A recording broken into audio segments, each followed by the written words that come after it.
Добрый день, друзья! Сегодня готовим вкусное и очень красивое творожное печенье розочки. В миску вбиваем одно яйцо, всыпаем 80 грамм сахара, добавляем щепотку соли, ванилин и венчиком соединяем все ингредиенты вместе, слегка их взбиваем.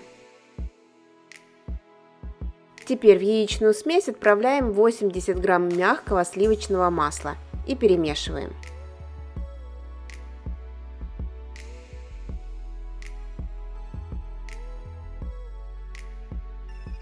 Далее в тесто кладем 250 грамм творога.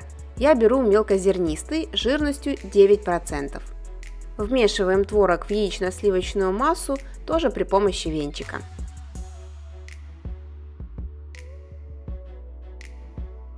В другой миске соединяем 300 грамм просеянной муки и 6 грамм разрыхлителя. Муку добавляем частями и замешиваем тесто руками. Еще с творожным тестом мне нравятся пироги. Их можно делать как с любой ягодой, так и с фруктами. Мы с вами уже готовили такой пирог со сливами. Какой же он получается вкусный, мягкий, очень ароматный, в меру сладкий, с легкой кислинкой. В общем, обязательно попробуйте его, я рекомендую. А ссылку на рецепт вы видите сейчас в верхнем правом углу.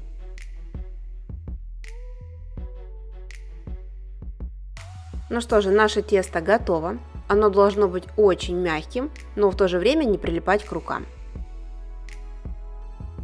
Стол присыпаем мукой, кладем шарик теста, делим его на две равные части.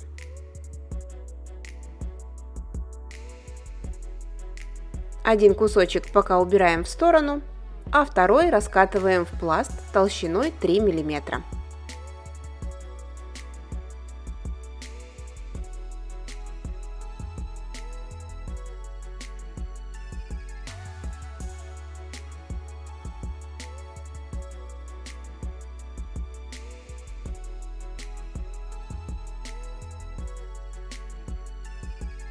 Вот такая толщина должна получиться в итоге.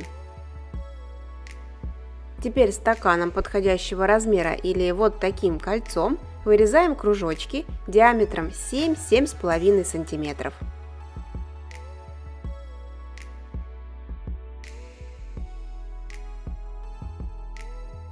Далее берем 3 кружочка и кладем их внахлёст друг на друга. Плотно скручиваем.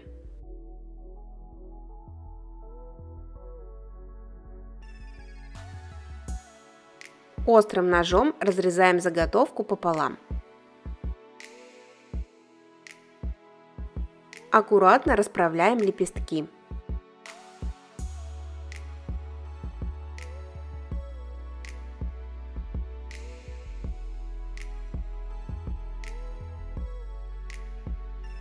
И у нас получается вот такая красота. Все то же самое повторяем и с остальным тестом. В итоге у нас должно получиться 30 очень красивых печенюшек. Розочки аккуратно переносим на противень, застеленный бумагой для выпечки. Ставим их на определенном расстоянии друг от друга, так как при выпекании они увеличатся в размере. Отправляем заготовки в предварительно разогретую до 180 градусов духовку на 20-25 минут. Смотрите, как печенье растет и раскрывается. Готовое печенье достаем из духовки, даем ему полностью остыть и посыпаем сахарной пудрой.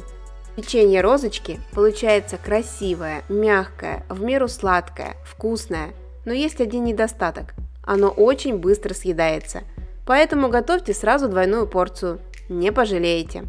Буду ждать от вас комментарии, лайки. А еще не забывайте делиться рецептом с друзьями. Я всегда рада вашей обратной связи. Текстовый вариант рецепта, как обычно, вы можете почитать на моем канале Яндекс.Дзен. Ссылку оставлю в описании к видео. Удачи и отличного вам настроения! С любовью, Евгения и кулинарный канал «Это просто».